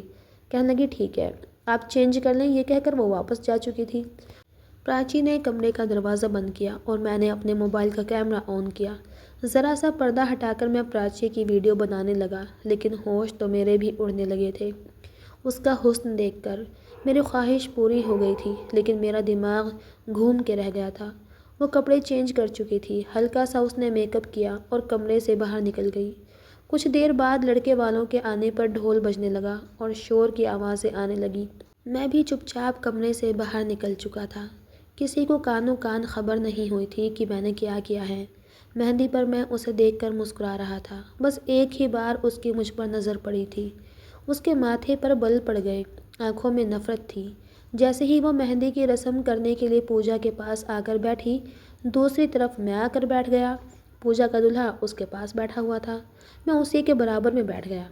فوٹوگرافر کہنے لگا کہ پلیز سامنے دیکھیں۔ جب اس نے مجھے دیکھا تو فوراً سے کھڑی ہو گئی، کہنے لگی میں فوٹو بعد میں اتروا لوں گی۔ یہ کہہ کر وہ پیچھے کھڑی ہو گئی۔ میں جانتا تھا کہ میرے ساتھ تصویر بنوانا پسند نہیں کرے گی، بڑی ہی ناک والی بندی تھی۔ جیسے ہی کھانا لگا جلدی جلدی اس نے کھانا کھایا اور فنکشن ختم ہونے سے پہلے ہی وہ پوجا سے مل کر واپس چلی گئی۔ جیسے ہی وہ باہر نکلی میں بھی اس کے پیچھے پیچھے باہر نکل گیا۔ میں نے کہا میری بات سنو پراچی، لیکن اس نے پلٹ کر دیکھنے کی بھی زحمت نہیں کی۔ میں تیزی سے چلتا ہوا اس کے پاس پہنچا۔ میں نے کہا کچھ کہا ہے میں نے تم سے، میری بات سنو۔ کہنے لگی جو کچھ تم کر رہے ہو نا بس اسی پر فوکس کرو، سمجھے نا؟ جتنی تکلیف اور دینا چاہتے ہو نا شوق سے دو، پر یہ مت سمجھنا کہ میں ہار مان جاؤں گی۔ تمہارے سامنے آؤں گی، گڑ گڑاؤں گی، تم سے معافی مانگوں گی۔ مجھے اپنے کیے پر کوئی افسوس نہیں ہے۔ میں جانتی ہوں کہ تم میری کہیں بھی نوکری نہیں لگنے دو گے۔ یہ سن کر مجھے حیرت ہوئی تھی۔ میں جانتا تھا کہ وہ اس بات کی تہہ تک پہنچ جائے گی۔ بہت سمجھدار اور ذہین قسم کی لڑکی تھی۔ میں نے کہا کہ لیکن اس بار تمہیں میرے پاس آنا پڑے گا، بہتر ہے کہ چپ چاپ یہاں کھڑی ہو کر میری بات سن لو۔ لیکن وہ رکی نہیں اور آگے کی طرف بڑھتی چلی گئی۔ میں نے کہا پوجا تمہیں بہت پچھتانا پڑے گا، میں نے بلند آواز سے اسے کہا تھا، لیکن اس نے سامنے سے آتا ہوا رکشہ جلدی سے روکا اور اس میں بیٹھ گئی۔ رات کو مہندی سے واپس آتے ہوئے میں بڑا خوش تھا۔ دوسرے دن فنکشن پر میں نے اسے کچھ نہیں کہا۔ پوجا کی شادی ختم ہو چکی تھی۔ پھر میں نے ایک رات اس کو کال کی، ایک الگ نمبر سے کی تھی، ان نون نمبر تھا، اس لیے اس نے فوراً اٹھا لیا۔ میں نے کہا کیسی ہو جانے من، جب سے تمہیں مہندی والے دن دیکھا ہے میری تو نیند ہی اڑ کے رہ گئی۔ کہنے لگی کون ہو تم اور کیا بکواس کر رہے ہو؟ میں نے کہا تمہارا پرانا عاشق اننت۔ اننت میرا نام سن کر وہ شاید فون بند کرنے والی تھی۔ میں نے کہا فون بند مت کرنا، تمہارے واٹس ایپ پر ایک بہت خوبصورت سا تحفہ بھیج رہا ہوں، اسے دیکھو اور پھر میرے اسی نمبر پر کال کرنا۔ اگر تم نے کال نہیں کی تو میں کیا کر سکتا ہوں میرا خیال سے تم اچھی طرح سے سمجھ سکتی ہو۔ یہ کہہ کر میں نے فون بند کر دیا اور اس کی ویڈیو اس کے نمبر پر سینڈ کر دی۔ جیسے ہی وہ ویڈیو سین ہوئی تھی میرے چہرے پر ایک دل فریب مسکراہٹ پھیل گئی تھی، کیونکہ میں جانتا تھا وہ اس وقت کس کیفیت سے گزر رہی ہوگی اور کیسے اس کی آنکھوں سے آنسو بہہ رہے ہوں گے۔ اب تک اس کا دماغ کام کرنا چھوڑ چکا ہوگا۔ سب سے پہلے ڈر اسے عزت کا لگا ہوگا، کیونکہ مڈل کلاس لڑکیوں کو اپنی عزت بڑی پیاری ہوتی ہے، بھوکی رہنا پسند کر لیتی ہیں لیکن عزت کی چادر پر آنچ نہیں آنے دیتی۔ اور یہ بات پراچی میں ضرورت سے کچھ زیادہ ہی تھی، کیونکہ میرے ساتھ وہ اپنے گھر تک نہیں جاتی تھی تاکہ اس پر محلے والے انگلی نہ اٹھائیں۔ پورے 10 منٹ بعد اس کی کال آئی تھی اور میرے چہرے پر ایک شیطانیت بھری مسکراہٹ چھائی تھی۔ میں نے کہا ہلو۔ وہ کہنے لگی اننت۔ اس کی آواز میں نمی تھی، بے بسی تھی، وہ سب کچھ تھا جو میں سننا چاہتا تھا۔ میں نے کہا کل 5 اسٹار ہوٹل کے روم نمبر 7 میں آ جانا سویٹ ہارٹ، ٹھیک دوپہر 2 بجے، ورنہ 3 بجے تمہاری ویڈیو پوری دنیا دیکھے گی۔ اس کی سسکیاں مجھے سنائی دے رہی تھی۔ کہنے لگی میری بات سنو۔ اس کا لہجہ کافی ٹوٹا ہوا تھا۔ میں نے کہا چلو ٹھیک ہے 2 بجے کہہ کر میں نے فون بند کر دیا۔ اس کے بعد اس کی بہت ساری کالز آئیں لیکن میں نے فون سائلنٹ پر رکھا اور بڑے مزے کی نیند سو گیا۔ دوپہر 1 بجے میری آنکھ کھلی تو میں نے گھڑی پر ٹائم دیکھا، جلدی سے اپنے اوپر سے کمبل اتارا۔ آج آفس کی بھی چھٹی تھی۔ جلدی سے میں تیار ہو کر ہوٹل کے کمرہ نمبر 7 میں پہنچا۔ 1:45 بجے تک پہنچ گیا تھا۔ اب مجھے پراچی کا انتظار تھا۔ یہ 15 منٹ مجھے 15 صدیوں کے برابر لگ رہے تھے۔ پورے 2 بجے میرے دروازے پر دستک ہوئی تھی۔ میں مسکرانے لگا۔ میں نے دروازہ کھولا تو وہ سامنے کھڑی تھی، اسی سفید چادر میں خود کو لپیٹے ہوئے۔ میں نے اسے دیکھ کر کمرے کا دروازہ پورا کھول دیا اور اسے اندر آنے کے لیے جگہ دی۔ اس کی آنکھیں رو رو کے سرخ ہو چکی تھیں۔ اسے یوں بے بس دیکھ کر میں بڑا خوش ہوا تھا۔ میں نے کمرے کا دروازہ بند کیا۔ وہ ابھی وہیں کھڑی تھی۔ میں نے کہا، کھڑی کیوں ہو؟ ارے بیٹھو نا، تمہارے لیے تو کمرہ بک کروایا ہے۔ پھر اس کے پاس اس کے بالکل سامنے کھڑا ہو گیا۔ اب بھی اس کی آنکھوں میں آنسو ٹھہرے ہوئے تھے۔ میں نے اپنے دونوں ہاتھوں کو اپنے پینٹ کی جیب میں ڈال کر اس سے کہا کہ میں نے زندگی میں آج تک تمہارے جیسی لڑکی نہیں دیکھی۔ تم نے تو مجھے حیران کر کے رکھ دیا۔ مجھے تو لگا تھا کہ 3 جگہ نوکری کے لیے جب تمہیں انکار سننے کو ملے گا تو تم میرے پاس بھاگی دوڑی چلی آؤ گی، لیکن نہیں۔ پھر میں نے اس کی ناک پکڑ کے ذرا سا دبایا اور پھر اپنا ہاتھ پیچھے کر دیا۔ میں نے کہا، بہت نوٹی گرل ہو، اتنا تنگ کیا تم نے مجھے۔ پتہ ہے تمہارے چکر میں میرا بہت پیسہ لگا ہے۔ مجھے اپنا بندہ تمہارے پیچھے چھوڑنا پڑا، اس کو پیسے دینے پڑے، تم سے گھر خالی کروانے کے لیے تمہارے مالک مکان کو 1 لاکھ روپے کا چیک دینا پڑا۔ مجھے لگا تم اب آؤ گی، لیکن حیرت ہے بھائی، تم نہیں آئی۔ اپنے پاپا کی دکان کے اوپر گودام میں رہنا پسند کر لیا، لیکن میرے پاس آ کر تھپڑ کی معافی نہیں مانگی۔ یار بڑا نقصان کر دیا تم نے میرا۔ میں یوں بات کر رہا تھا جیسے کہ میرے اس کے ساتھ بڑے اچھے سمبند ہوں۔ وہ مجھے بے بسی سے دیکھ رہی تھی۔ میں نے کہا، خیر، دیر آئے درست آئے۔ وہ کہنے لگی، چاہتے کیا ہو تم؟ میں نے کہا، اتنی جلدی بتا دوں؟ میں نے اپنی گردن موڑ کر بالکل اس کے چہرے کے قریب کی اور کہا کہ بہت تنگ کیا تم نے مجھے، کچھ تو میرا بھی حق بنتا ہے۔ آؤ نا، صوفے پر بیٹھو۔ یہ کہہ کر میں بیڈ پر بیٹھ گیا۔ انٹرکام اٹھا کر میں نے اس سے کہا، کیا لوگی، ٹھنڈا یا گرم؟ کمرے میں اے سی چل رہا تھا۔ کہنے لگی، مجھے کچھ نہیں لینا۔ میں نے کہا، ایسا کیسے نہیں لینا؟ سویٹ ہارٹ، ایسا تو نہیں چلے گا۔ میں اتنا کم ظرف تھوڑی ہوں کہ اپنے مہمان کو ٹھنڈا گرم بھی نہ پوچھوں۔ تم تو جانتی ہو شاید۔ اس سے میری یہ باتیں برداشت نہیں ہو رہی تھی۔ کہنے لگی، اننت، کیا چاہتے ہو؟ تو میں نے گہری سانس لی۔ میں نے کہا، اس سرد ماحول میں میرے خیال سے کافی زیادہ اچھی لگے گی۔ میں نے انٹرکام پر 2 کافی آرڈر کی۔ وہ ابھی تک وہیں کے وہیں کھڑی تھی۔ میں نے کہا، کھڑی کیوں ہو؟ بیٹھو نا، بیٹھ کر بات ہوگی، کھڑے کھڑے بات ہوئے نہ ہوتی ہے۔ وہ دھیرے سے چلتی ہوئی صوفے کے کونے پر بیٹھ گئی، بار بار چادر کے کونے سے اپنے آنسو صاف کر رہی تھی۔ میں نے کہا، دیکھو، پیسے کی میرے پاس کوئی کمی نہیں ہے۔ تم جانتی ہو میرے پاس پیسہ بہت ہے، لیکن تمہارے پاس اتنے پیسے نہیں ہیں کہ میں تم سے ویڈیو کو ختم کرنے کے لیے پیسوں کی کوئی ڈیمانڈ کروں۔ اور ایک مرد ایک عورت سے بس 2 چیزوں کی ہی ڈیمانڈ کرتا ہے، یا تو پیسہ جو کہ تمہارے پاس نہیں ہے، یا پھر… میں نے اپنی بات جان بوجھ کر ادھوری چھوڑ دی اور اسے سر سے پیر تک جن نظروں سے دیکھا تھا وہ سمجھ گئی تھی۔ ایک آنسوؤں کا گولا تھا جو اس نے اپنے اندر ضبط کیا ہوا تھا۔ گلے کو کھنکار کر صاف کیا، لیکن پھر بھی لہجے میں آنسو کی نمی تھی، آنکھوں میں آنسو ٹھہرے ہوئے تھے، ابھی چھلک پڑیں گے۔ وہ کہنے لگی، تم جانتے ہو میں ایسی لڑکی نہیں ہوں۔ میں نے کہا، کوئی بھی ایسی لڑکی نہیں ہوتی، ایسی لڑکی تو بننا پڑتا ہے، مجبوری ہے نا، کیا کریں۔ دیکھو، آج تم ایسی لڑکی نہیں ہو، یہ صرف میں جانتا ہوں، لیکن اگر تم نے میری بات نہیں مانی تو تم ایسی لڑکی نہیں ہو، اس کی گواہی تمہیں بہت سے لوگوں کو دینی پڑے گی، پھر بھی ایسی ویسی لڑکی بن جاؤ گی۔ ویڈیو ہی ایسا ہے، کیا کریں؟ کہنے لگی، پلیز میری وہ ویڈیو ڈیلیٹ کر دو، میں نہیں جانتی تم نے میرے ساتھ ایسا کیوں کیا ہے۔ میں نے کہا، بڑا پلان بنانا پڑا کیونکہ تم میرے ہاتھ نہیں آ رہی تھی، آخر تھپڑ کا بدلہ بھی تو لینا تھا، سیدھے طریقے سے تم ہاتھ چڑھ نہیں رہی تھی۔ میں نے بہت چاہا تھا کہ مجھے ٹیڑھی انگلی نہ کرنی پڑے۔ میں نے تمہارے اسکول سے بھی جاب چھڑوائی، ہوم ٹیوشن بھی چھڑوا دیا، گھر سے نکلوا دیا، سب کچھ تو کر لیا تھا میں نے، لیکن تمہیں تو احساس ہی نہیں تھا کہ تم نے تھپڑ کسے مارا ہے۔ اننت کھنہ کو تھپڑ مارنے سے پہلے تم نے سوچا نہیں تھا کہ مار کسے رہی ہو۔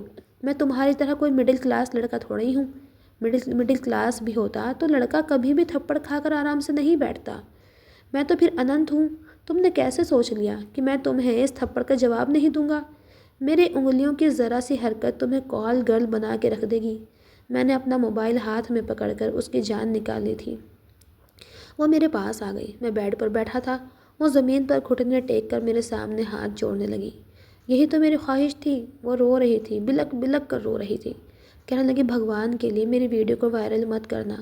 میں نے کہا پھر جو واش روم میں ایک ڈریس پڑا ہے چینج کر کے آؤ۔ میری بات سن کر اس کے ہوش اڑ گئے۔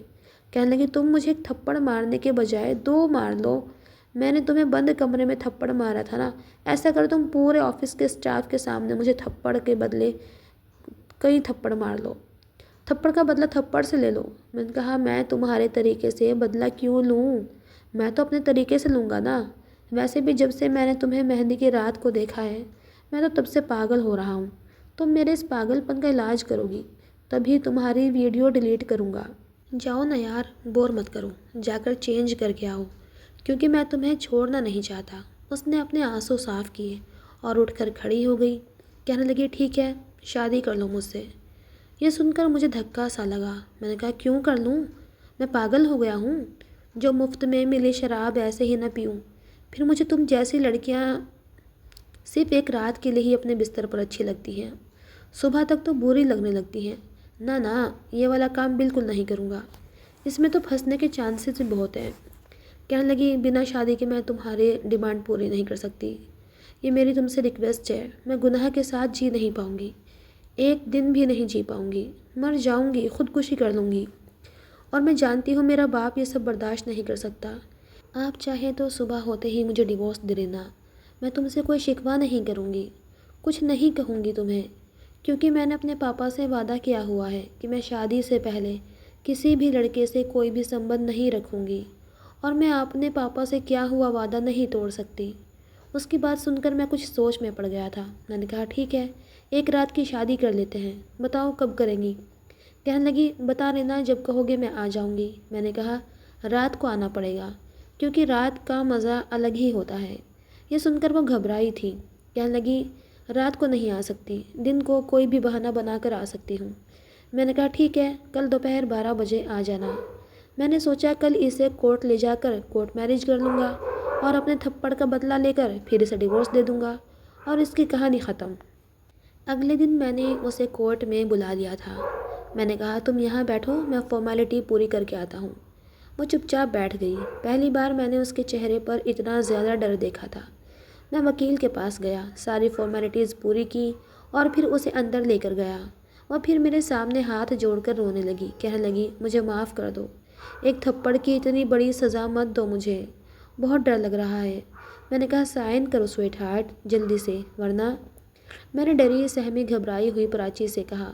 وہ روئے جا رہی تھی۔ کہنے لگی پلیز اننت، میں شادی نہیں کرنا چاہتی۔ لیکن میں نے یہ سن کر اپنے ہاتھ کی انگلیاں اس کے چہرے پر پھیری۔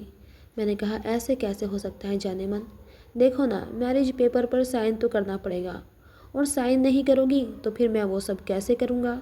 میں تمہیں آج چھوڑنے کے موڈ میں بالکل نہیں ہوں۔ پراچی اچھی طرح سے سوچ لو کہ تمہیں اپنے بارے میں کیا فیصلہ کرنا ہے، شادی کے بعد سب کچھ کرنا ہے یا بنا شادی کے؟ پراچی نے مجھے بڑی بے بسی سے دیکھا تھا۔ کانپتے ہاتھوں سے اس نے میرج پیپر پر سائن کیے تھے۔ وہ روئے جا رہی تھی۔ میرج پیپر پر سائن ہوتے ہی میں نے شیطانیت سے مسکراتے ہوئے اسے دیکھا تھا۔ پھر میں روم سے باہر چلا گیا۔ شادی کی ساری فارمیلٹیز پوری کرنے کے بعد میں پراچی کا ہاتھ پکڑ کر اسے باہر لے آیا۔ وہ کسی بے جان اسٹیچو کی طرح میرے ساتھ کسی کٹی پتنگ کی طرح چلی آ رہی تھی۔ ہم پھر اسی روم میں پہنچے جو میں نے بک کروایا تھا۔ میں نے اسے بیڈ پر بٹھایا اور اسے میرج پیپر پر دکھائے۔ میں نے کہا کہ دیکھو ہو گئی شادی، چلو اب شاباش تیار ہو کر آؤ۔ اب اس کی سفید لپٹی ہوئی چادر کو میں نے خود اتار کر حقارت سے صوفے پر پھینکا تھا۔ وہ عام سے لباس میں تھی، آنکھوں میں آنسو تھے جو اس کے گالوں پر گر رہے تھے۔ پھر خاموشی سے اٹھ کر واش روم میں چلی گئی۔ وہاں وہی شرٹ میں نے رکھی تھی جس کو پہننے کے لیے اس نے انکار کر دیا تھا اور میرے منہ پر تھپڑ مارا تھا۔ جب وہ پہن کر باہر آئی تو میں تو آنکھیں جھپکنا ہی بھول گیا تھا۔ اس کی سرخ ہوئی آنکھیں بھی مجھے پاگل کرنے کے لیے کافی تھیں۔ اس کا دودھ سا رنگ میرے ہوش اڑانے لگا تھا۔ میری بے خودی بڑھ چکی تھی۔ فوراً سے اٹھ کر اس کے پاس آیا، اس کے بالوں کو کیچر سے آزاد کیا۔ وہ پاگل کر دینے کی حد تک حسین لگ رہی تھی۔ میں نے دھڑکتے دل سے اسے ڈریسنگ کے سامنے لا کر کھڑا کر دیا اور اس سے کہا کہ تیار ہو میرے لیے۔ اس نے ڈریسنگ سے لپسٹک اٹھائی، وہ لگائی، پھر آنکھوں میں کاجل لگا لیا۔ اسی میں وہ بے حد حسین لگنے لگی تھی۔ میرا تو یہ حال تھا کہ میں بے صبر ہو چکا تھا۔ کبھی کسی لڑکی کے لیے اتنی بے چینی میں نے اپنے اندر محسوس نہیں کی تھی جتنی اس کے لیے محسوس کر رہا تھا۔ 1 منٹ نہیں لگایا تھا اور اسے اپنی باہوں میں بھر لیا۔ شاید فطری سی بات تھی یا اس کی شرافت کہ وہ ابھی بھی مجھے روکنے کے لیے میرا ہاتھ پیچھے کرنے کی کوشش کر رہی تھی۔ میں نے کہا، اب کیا پرابلم ہے تمہارے کہنے پر میں نے شادی کر لی۔ پھر میں نے کہا، اوہ یاد آیا، تمہیں یہ کون سی شرٹ ہے؟ میں نے اسے ڈریسنگ کے سامنے اپنے ساتھ لگا کر کھڑا کیا۔ میں نے کہا، یہ وہی شرٹ ہے جس کی وجہ سے تم نے میرے منہ پر تھپڑ مارا تھا۔ تبھی میں نے سوچ لیا تھا کہ اس شرٹ میں تمہیں ضرور دیکھوں گا۔ پھر میں نے ڈریسنگ سے پرفیوم اٹھایا اور اس کو اسپرے کرنے لگا۔ اس کے چہرے پر ناگواری سی چھائی تھی، پر مجھے کہاں پرواہ تھی، میں تو بس اس کے حسن میں ڈوبنے لگا تھا۔ میں نے اسے بیڈ پر بٹھایا، سارے کمرے کے پردے کھڑکیوں کے سامنے کر دی تو کمرے میں اندھیرا ہو چکا تھا۔ میں بیڈ پر آ گیا۔ اس سے پہلے کہ میں بے خودی میں آگے بڑھتا، کہنے لگی، پہلے ویڈیو ڈیلیٹ کرو میرے سامنے۔ میں نے کہا، یہ کیا بات ہوئی؟ کہنے لگی، ویڈیو ڈیلیٹ کرو۔ میں نے کہا، پہلے میری ڈیمانڈ تو پوری کرو۔ کہنے لگی، میں تمہاری گرفت میں ہوں، ابھی بھی تمہیں لگتا ہے کہ میں بچ کے جا سکتی ہوں؟ اس وقت وہ میرے حصار میں تھی، بے حد قریب تھی، پھر بھی میری آنکھوں میں آنکھیں ڈال کر بات کر رہی تھی۔ میں نے کہا، اوکے ٹھیک ہے، تم بات کی پکی ہو تو میں بھی اپنے وعدے کا پکا ہوں۔ میں نے اپنا فون اٹھایا، اس کی ویڈیو نکالی اور اس کے سامنے ڈیلیٹ کر دی۔ کہنے لگی، گیلری میں سے بھی ڈیلیٹ کرو۔ میں نے واٹس ایپ سے ڈیلیٹ کرنے کے بعد گیلری سے بھی ڈیلیٹ کر دی۔ میں پورے طریقے سے اس کی ویڈیو ڈیلیٹ کر چکا تھا۔ پھر میں نے موبائل ایک طرف پھینکا۔ اب اس کی باری تھی میری شدتیں برداشت کرنے کی، لیکن اس میں بھی وہ برداشت کرنے کی کمال کی ہمت رکھتی تھی۔ کوئی ورودھ نہیں کیا تھا اس نے، لیکن دوسری کال گرلز کی طرح میرا ساتھ بھی نہیں دیا تھا۔ کسی پتھر کی مورت کی طرح تھی۔ میری آنکھوں میں اب نیند آنے لگی تھی۔ پتہ ہی نہیں چلا کب شام ہو گئی اور شام سے رات ہو گئی۔ ابھی بھی میں نے اس کو اپنے سینے سے لگا رکھا تھا۔ ایسا لگتا تھا پہلی بار کسی لڑکی کو چھوا ہو، یا پہلی بار کوئی لڑکی میرے اتنے قریب آئی ہو۔ حالانکہ ایسا نہیں تھا۔ کہنے لگی، 8 بج رہے ہیں۔ میں نے بہت مشکل سے اپنی آنکھیں کھولی۔ میں نے کہا، تو کیا کروں؟ اب مجھے جانے دو، میرے پاپا پریشان ہو رہے ہوں گے۔ میں میرج پیپر کے ساتھ ہی ڈائیورس پیپر بھی تیار کر کے لایا تھا۔ یہ سوچا تھا کہ اپنا مطلب پورا کر کے ڈیورس پیپر پہ سائن کر کے پراچی کے ہاتھ میں دے کر اسے بھیجوں گا، تاکہ دوبارہ تھپڑ مارنے سے پہلے وہ اچھی طرح سوچ لے کہ تھپڑ کا نتیجہ کیا نکلتا ہے۔ میں نے کہا، اچھا ٹھیک ہے، جاؤ۔ وہ میرے پہلو سے نکل کر واش روم میں چلی گئی۔ نہا کر اس نے وہی لباس پہنا جو پہن کر آئی تھی۔ اپنی سفید چادر لیے اب اپنے آنسو صاف کر رہی تھی۔ مجھے ویسے بھی گہری نیند آ رہی تھی، میں آنکھیں بند کر چکا تھا۔ کہنے لگی، اننت۔ میں نے کہا، اب کیا ہے؟ یہ دروازہ کھولو اور جا سکتی ہو۔ کہنے لگی، ڈیورس پیپر پر سائن کر دو۔ یہ سن کر میری آنکھیں پوری طرح کھلی تھیں۔ میں نے کہا، ابھی جاؤ پھر بات کریں گے۔ کہنے لگی، نہیں، یہی بات ہوئی تھی، ڈیورس پیپر پر سائن کرو۔ اس کی بات سن کر مجھے غصہ آنے لگا۔ کیا سمجھ رکھا تھا اس نے مجھے کہ میں مکر جاؤں گا؟ میں نے کہا، جاؤ۔ نہیں کرتا۔ کیا کر لو گی؟ کہنے لگی، تم نے وعدہ کیا تھا، اپنا وعدہ پورا کرو۔ اس کا لہجہ سخت ہوا تھا۔ میں اٹھ کر بیٹھ گیا۔ میں نے کہا، ابھی نہیں کروں گا، جب میرا جی چاہے گا تب کروں گا۔ چلو شاباش، نکلو یہاں سے، اپنا فون آن رکھنا۔ کہنے لگی، کیا مطلب ہے تمہارا؟ کیوں نہیں کرو گے؟ تم نے مجھ سے یہی کہا تھا کہ تم مجھ سے تھپڑ کا بدلہ لینا چاہتے ہو، وہ تو مجھ سے تم لے چکے ہو۔ اب ڈیورس پیپر پر سائن کرو، مجھے ڈیورس دو اور میں یہاں سے چلی جاؤں گی۔ ابھی بھی اس کے آنسو بہہ رہے تھے، وہ رو رہی تھی۔ میں اٹھ کر کھڑا ہو گیا، سائڈ سے اپنی شرٹ اٹھائی، اسے پہن کے اس کے بٹن بند کیے اور اس کے سامنے کھڑا ہو گیا۔ میں نے کہا، ابھی نہیں دوں گا۔ کہنے لگی، کیوں؟ میں نے کہا، میرا دل ابھی بھرا نہیں، اور جب تک میرا دل نہیں بھرے گا میں تمہیں ڈیورس نہیں دوں گا۔ میں نے کہا، ابھی سن لیا جواب، چلو شاباش، اب جاؤ۔ فون آن رکھنا، جب تمہیں فون کروں گا تو تمہیں آنا پڑے گا۔ کہنے لگی، میں نہیں آؤں گی۔ میں نے کہا، تمہیں آنا پڑے گا، جانتی ہو نا کہ میں پتی ہوں تمہارا، اور پتی کی بات ماننا فرض ہوتا ہے پتنی کا۔ پتی کا کہنا ماننا پتنی کے لیے ضروری ہے۔ کہنے لگی، میں نہیں آؤں گی۔ رہی بات ڈیورس کی، وہ تو کورٹ کے ذریعے میں تم سے لے لوں گی۔ میں نے کہا، اچھا۔ اس کی بات سن کر میں ہنسنے لگا، پھر اس کے پاس اس کے خوبصورت چہرے پر اپنے ہاتھ کی انگلیاں پھیرانے لگا۔ اس نے میری کلائی زور سے پکڑ کر میرا ہاتھ پیچھے جھٹکا تھا۔ اس سے پہلے کہ وہ باہر جاتی، میں نے اس کا بازو پکڑ کر اپنے قریب کیا۔ میں نے کہا، رسی جل گئی مگر بٹ نہیں گئے۔ ایک تھپڑ کا بھگتان تم ابھی بھگت چکی ہو اور پھر دوبارہ مجھ سے بچنے کی کوشش کر رہی ہو۔ سوچا ہے اس کا انجام کیا ہوگا؟ کہنے لگی زیادہ دھمکانے کی ضرورت نہیں ہے۔ میں نے کہا زیادہ زبان چلانے کی ضرورت نہیں ہے، جو کہہ رہا ہوں وہ کرو، ابھی جاؤ اور جب تمہیں بلاؤں گا تو تمہیں آنا پڑے گا۔ کورٹ کے ذریعے ڈیورس لینے کی کوشش کرو گی تو تمہیں کورٹ جانے کے قابل بھی نہیں چھوڑوں گا، سمجھی؟ کورٹ کی دھمکی مت دینا مجھے۔ وہ میرے کمرے سے جا چکی تھی۔ میں دوبارہ بیڈ پہ لیٹ گیا۔ پتہ نہیں اس لڑکی میں اتنی اکڑ کیوں تھی۔ میں کون سا اس کے ساتھ زندگی گزارنا چاہتا تھا۔ میری ایسی کوئی خواہش نہیں تھی، لیکن جس طرح سے وہ مجھ سے ڈیورس مانگ رہی تھی، مجھے ایک ضد سی ہو گئی تھی کہ اسے اتنی آسانی سے ڈیورس نہیں دوں گا۔ اسے اچھی طرح سے استعمال کروں گا جب تک میرے اندر کی پیاس نہیں بجھ جاتی۔ پتہ نہیں کیسا جام پلا کر گئی تھی اپنے حسن کا۔ میرے اندر تو جیسے طلب بڑھنے لگی تھی۔ لگتا تھا کچھ دیر پہلے میری نیند کی وجہ سے برا حال تھا، لیکن اب لگ رہا تھا نیند آنکھوں سے غائب ہو چکی ہے۔ میں ہوٹل کا کمرہ چھوڑ چکا تھا، گھر چلا گیا، اپنے کمرے میں آ کر لیٹ گیا، لیکن نیند نہیں آ رہی تھی۔ اس کے ساتھ گزارا ایک ایک لمحہ، ایک ایک پل میرا سکھ چین چھین رہا تھا۔ میں سمجھ نہیں پا رہا تھا کہ مجھے ہو کیا گیا ہے۔ پہلی بار تو لڑکی کی سنگت کا مزہ نہیں چکھا تھا۔ کئی بار کئی لڑکیوں کے ساتھ رات گزاری تھی، لیکن صبح تک سارا نشہ اتر جاتا تھا۔ یہ کیسی لڑکی تھی جس کے ساتھ وقت گزارنے کے بعد میں بے چین سا ہو گیا تھا۔ جی چاہا وہ ابھی میرے کمرے میں آ جائے، میرے بہت زیادہ قریب۔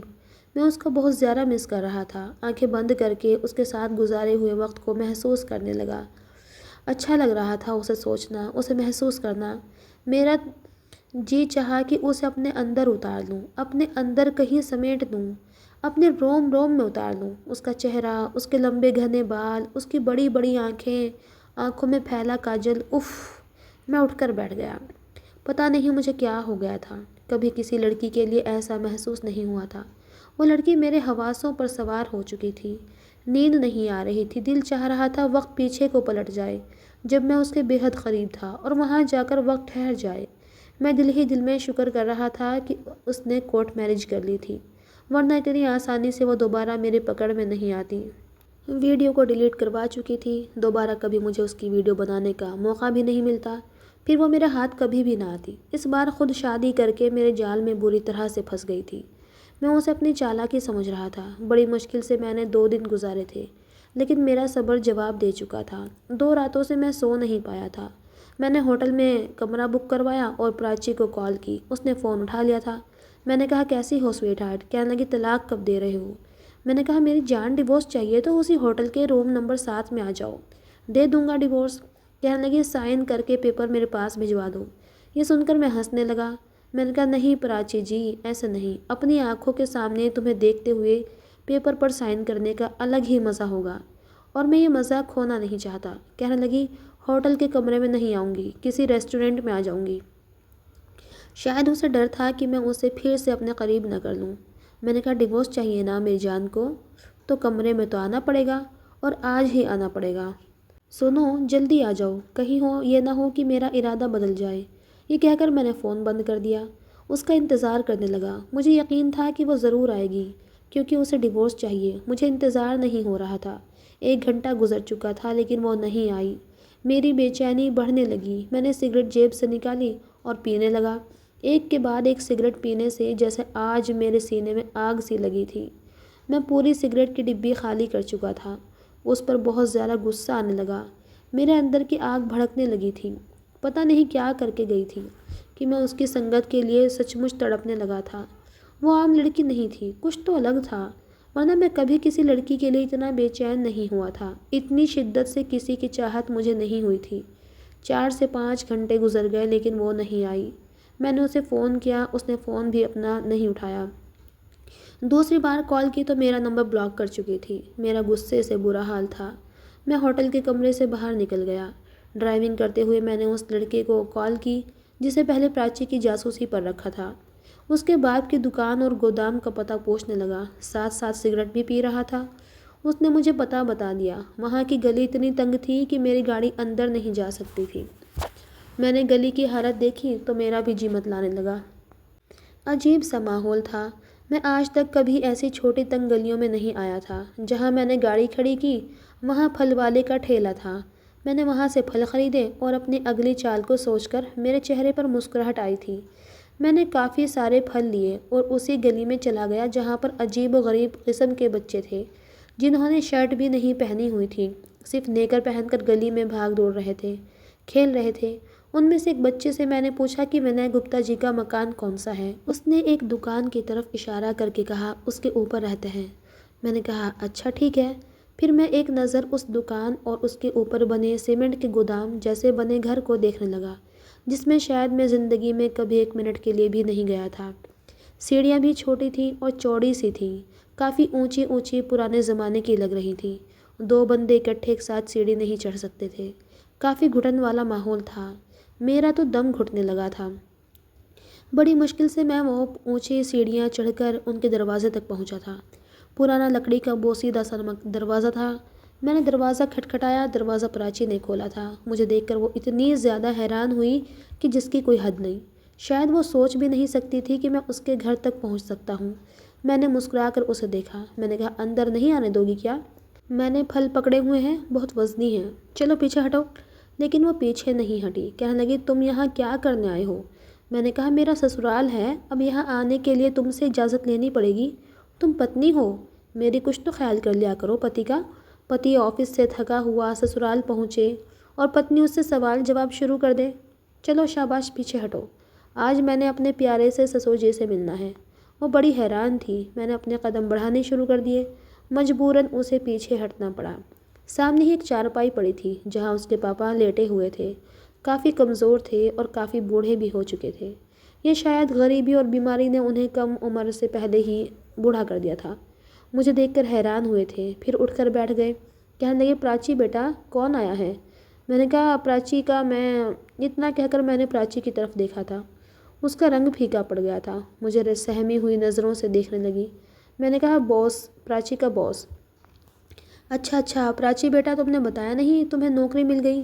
وہ پراچی سے پوچھنے لگے۔ میں نے کہا میں اس کا پرانا باس ہوں۔ میں نے وہ سارا پھل ان کے چارپائی پر رکھ دیا۔ بیٹھنے کے لیے کوئی کرسی نظر نہیں آ رہی تھی۔ وہ کہنے لگے بیٹا اس تکلیف کی کیا ضرورت تھی؟ میں نے کہا بس مجھے پتہ چلا کہ آپ کی طبیعت کچھ ٹھیک نہیں ہے، اس لیے سوچا آپ کو پوچھتا چلوں، کہیں بیٹھنے کے لیے کوئی کرسی ہوگی؟ میں نے ادھر ادھر دیکھا، چھوٹا سا صحن تھا، ایک کونے میں چھوٹا سا کچن بنا ہوا تھا اور ایک چھوٹا سا کمرہ تھا۔ وہ کہنے لگے پراچی بیٹا کرسی لے کر آؤ۔ کہنے لگی جی پاپا لا رہی ہوں۔ وہ اس چھوٹے سے کمرے میں گئی اور ایک پلاسٹک کی کرسی لے کر چارپائی کے سامنے رکھ دی۔ میں کرسی پر بیٹھ گیا۔ میں نے کہا اور سنائیں طبیعت کیسی ہے آپ کی؟ کہنے لگے بس طبیعت کا کیا ہے، دل کا مریض ہوں، بس اپنی بچی کو پریشان کر رکھا ہے، بیچارے میرے لیے بھاگ دوڑ کرتی رہتی ہے۔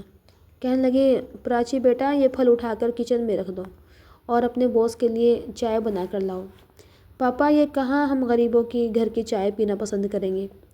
کہنے لگی آپ کس کام سے آئے ہیں؟ میں نے کہا میں تمہارے ہاتھ کی چائے پی لوں گا، مجھے کوئی پرابلم نہیں ہے، جاؤ چائے بنا کر لاؤ، اور بات تو میں تمہارے پاپا سے کرنے آیا ہوں، تم سے نہیں۔ میری بات سن کر اس کی جان نکلنے کو آئی تھی۔ وہ بار بار اپنے دوپٹے سے اپنا پسینہ صاف کر رہی تھی اور سچ پوچھیں تو اس میں بھی کمال کی لگ رہی تھی۔ میں چاہ رہا تھا کہ اپنے ہاتھوں سے اس کے ماتھے پہ آنے والے پسینے کو صاف کر دوں، لیکن اس کی ایسے جان نکال کر بھی بڑا مزہ آ رہا تھا۔ وہ نہ چاہتے ہوئے بھی کچن میں چلی گئی۔ وہ بھی اسی صحن کے کونے میں بنا ہوا تھا، اس لیے جو بات ہوتی وہ ضرور سن رہی تھی، کان اس کے یہیں لگے ہوئے تھے۔ اس کے پاپا کہنے لگے جی بیٹا کہیں کیسا نہ ہوا؟ میں نے کہا دیکھیں آپ کی بیٹی نے جب سے میرا آفس کی نوکری چھوڑی ہے میں بہت گھاٹے میں جا رہا ہوں۔ کئی بار پراچی کو فون بھی کیا، اس سے معافی مانگی پلیز واپس آ جائیں، میں آپ کی سیلری بھی ڈبل کر دوں گا، لیکن پتہ نہیں کس بات کی ناراضگی ہے اسے۔ ان کے ماتھے پر بل پڑے تھے، پتہ نہیں اس نے اپنے باپ کو کیا بتایا ہوگا۔ کہنے لگے دیکھیں میری بیٹی کو اپنی عزت بہت پیاری ہے۔ یہ سن کر تو میری جان نکلی تھی کہ پتہ نہیں اپنے باپ کو سچ تو نہیں بتا بیٹھی۔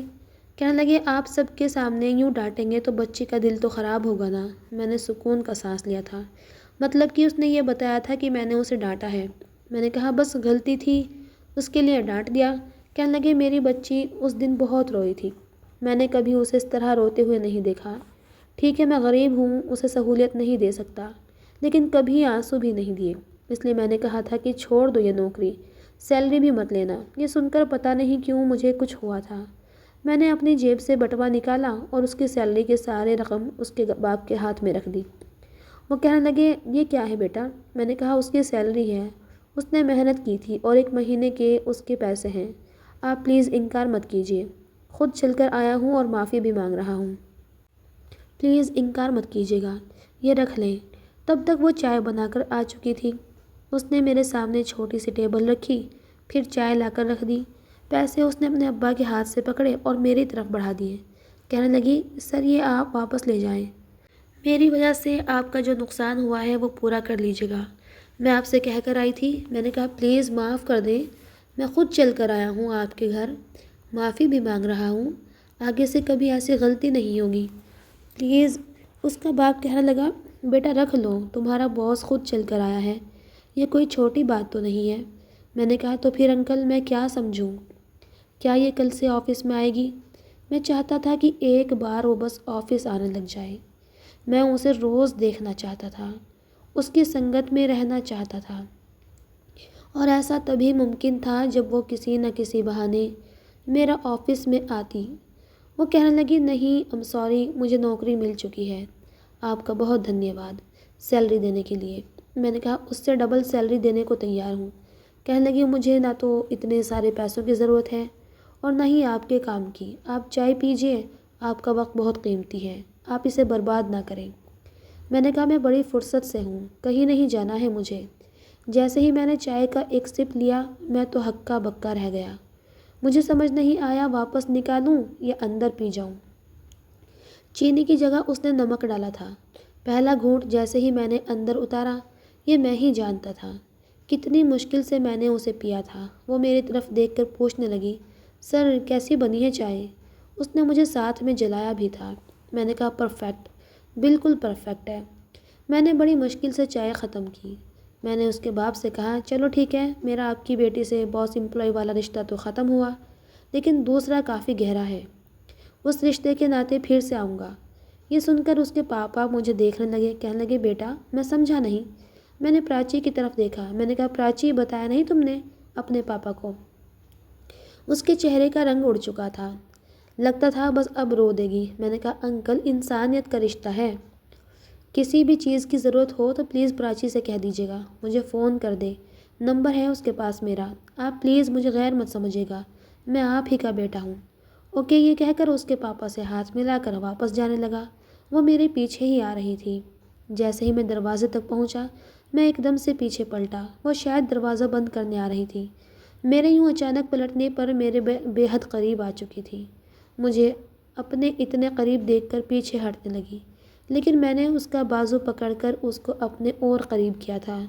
جہاں میں اور وہ کھڑے تھے وہاں دروازہ بالکل قریب تھا اور وہاں سے اس کے باپ کی چرپائی نظر نہیں آ رہی تھی۔ میں نے دوسرا ہاتھ اس کی کمر پر ڈالا اور سارے فاصلے مٹا دیے۔ وہ شاید میری حرکت کے لیے تیار نہیں تھی۔ میں نے کہا، ہوٹل کیوں نہیں آئی تم؟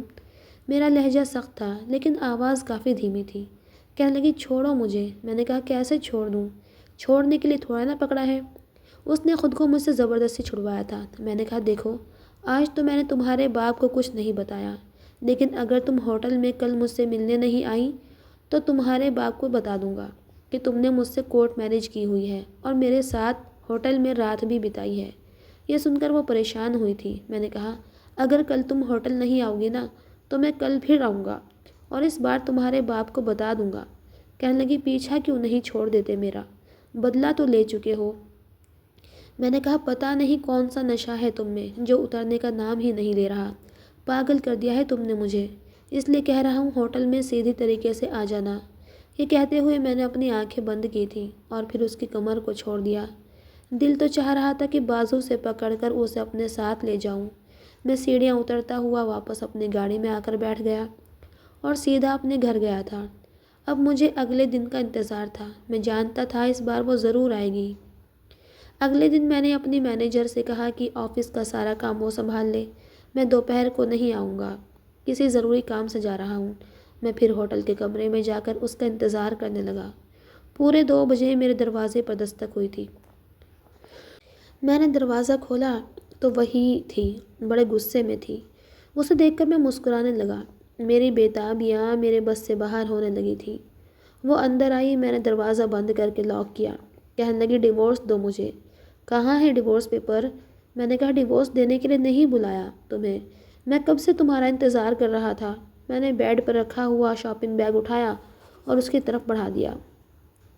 میں نے کہا آج تمہیں لال رنگ کی نائٹی میں دیکھنا چاہتا ہوں، جاؤ پہن کر آؤ۔ اس نے وہ شاپنگ بیگ پکڑا اور میرے منہ پر کھینچ کر مارا۔ کہنے لگی تمہاری رکھیل نہیں ہوں میں، کیا سمجھتے ہو تم مجھے؟ تمہارے ہاتھ کا کھلونا ہوں؟ جب تمہارا جی چاہے گا تم مجھے فون کرو گے، ایک کال گرل کی طرح بلاؤ گے، میرے ساتھ وقت گزارو گے اور پھر میرے منہ پر چند پیسے دے مارو گے۔ نکل جاؤ، دفع ہو جاؤ یہاں سے۔ اننت میں کوئی طوائف نہیں ہوں، سمجھے نا؟ تمہارا حکم کے غلام نہیں ہوں جو تمہارے اشاروں پر کٹ پتلی کی طرح ناچتی رہوں۔ اگر تمہارے دماغ میں ایسی کوئی بھی بات چل رہی ہے نا تو اپنا دماغ درست کر لو، ورنہ تمہارے گھر کا پتہ میں بھی جانتی ہوں۔